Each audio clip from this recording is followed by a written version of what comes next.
சாமி வரம் கொடுத்தாலும் பூசாரி வரம் கொடுக்குமா? இந்த சீமான மாதிரி ஆள்லாம் ஒழிச்சு கட்டினாதான் இது வேலைக்காகும். நீங்க விஜயை ஜெயிக்கவே இல்ல, தாவேக்காவை ஜெயிக்கவே இல்ல, இந்த ஆட்சியை ஜெயிக்கவே இல்ல.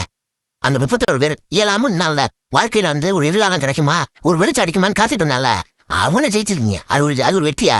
வெக்கமல்ல உங்களுக்கு. 31 பேரின் அரசு பணி நியமனத்தை தடை விதித்த உயர்நீதிமன்றத்தின் உத்தரவை எதிர்த்து உச்சநீதிமன்றத்தில் தமிழ்நாடு அரசு மேல்முறையீடு செய்துள்ளது. நானும் பாக்குறேன், 3 நாளா நாங்க சாதிச்சிட்டோம், நாங்க வெற்றி பெற்றுட்டோம் அப்படின்னு நாம் தமிழர் கட்சி போஸ்ட பார்க்கும் போதே வெறி வருதுங்க. அட நீங்களும் நல்லது பண்ண மாட்டேங்கிறீங்க, நல்லது பண்றவங்களையும் பண்ண விட மாட்டேங்கிறீங்க. இப்படி இருந்தா உங்க வாழ்க்கையில எப்படிடா நல்லது நடக்கும்? உங்க மனசு போலதானடா எல்லாம் நடக்கும்.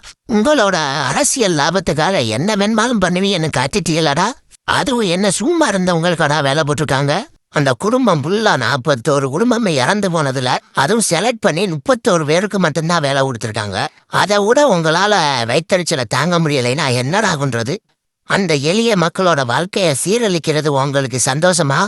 உங்களுக்கெல்லாம் எப்படிடா எவன்டா ஓட்டு போடுவா? இப்படி கெட்டதா பண்ணிக்கிட்டு இருந்தீங்க, நான் எப்படிடா ஓட்டு வாங்குவீங்க? அதனாலதான் நீங்க டெபாசிட் கூட வாங்காம தோக்குறீங்க. 1 வருஷமா 2 வருஷமா 5 வருஷமா தோத்துக்கிட்டீங்க. இன்னும் திருந்த மாட்டேங்கிறீங்களாடா? ஈழத்தில் அழிந்த இளைஞர்களை விட நாம் தமிழர் கட்சியால இங்க அழிந்த இளைஞர்கள் அதிகம். நீங்க என்ன நினைக்கிறீங்க? நாம் தமிழர் கட்சியும் சீமானம் பண்ணது சரியா தவறா? உங்களுடைய கருத்துக்களை கமெண்ட்ல சொல்லுங்க. நமது சேனலில் தாவேக்கா மற்றும் தளபதி விஜய் சம்பந்தப்பட்ட வீடியோக்கள் மட்டுமே வரும். அதனால் நம்ம சேனலை சப்ஸ்கிரைப் பண்ணி வச்சுக்கோங்க.